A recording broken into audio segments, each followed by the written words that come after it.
Thanks for joining me again. I'm Andy Olson with Equivocation Ministries with another installment of Lessons in Logic. And this time we are talking about equivocation. Now, equivocation is pretty simple. It juxtaposes two or more uses of a word or symbol with different meanings, implying that they have the same meaning. So really what it does is it leverages ambiguity. So you have something a word that has a range of meanings. This fallacy would take different points within that range, and maybe it's just two different meanings, maybe it's 5, 10, whatever, it doesn't matter.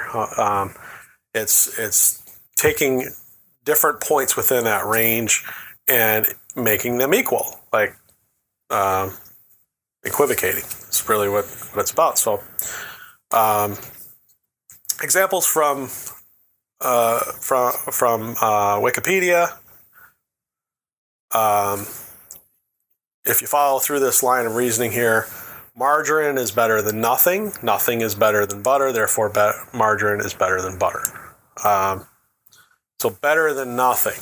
That's the range of meaning there. Better than nothing could be, you kind of get it, So I'd rather have margarine than not having anything. But then saying nothing is better than butter. Well, what's meant by that statement is that butter is the best. So therefore, margarine is better than butter. Well, if butter's the best, how can margarine be better than butter? Examples from theology. The word of faith movement equivocates over the word faith, which they describe as a force rather than trust. You and I use the term biblically to mean trust. I have faith in God. I trust God. We see it in hymns. There's power in the blood. Some people actually say that the blood itself has some kind of mystical powers. Well, blood is symbolic of the sacrifice that Jesus made for us on the cross.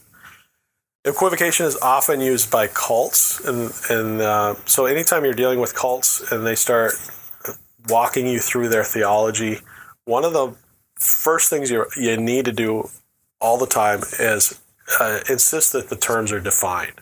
Is they're going to use terms, whether you're talking to Mormons, Jehovah's Witnesses, or any other group or cult, insist that they tell you what do they mean by that. If they say that, well, we believe we're justified by faith. Well, what does it mean? What do you mean by justified? What do you mean by faith? Would be just one example. So you'll cut through a lot of the ambiguity that is intentionally used to mislead you by asking that those terms be defined. So that's equivocation. I think this is a big one. It's a good one to know. It's really, once you see it, it's kind of easy to understand. Just knowing that you're talking about a range of meanings, whether it be a word or phrase, that things can mean different things. Make sure that what you think it means is what the person you're debating with thinks it means, or what the person who's making a claim to you thinks it means. Are you talking about the same thing? And that's really the purpose of understanding the equivocation fallacy. So thanks again for joining me for this episode of this installment of Lessons in Logic. We'll be back again soon with another. And so thanks for watching.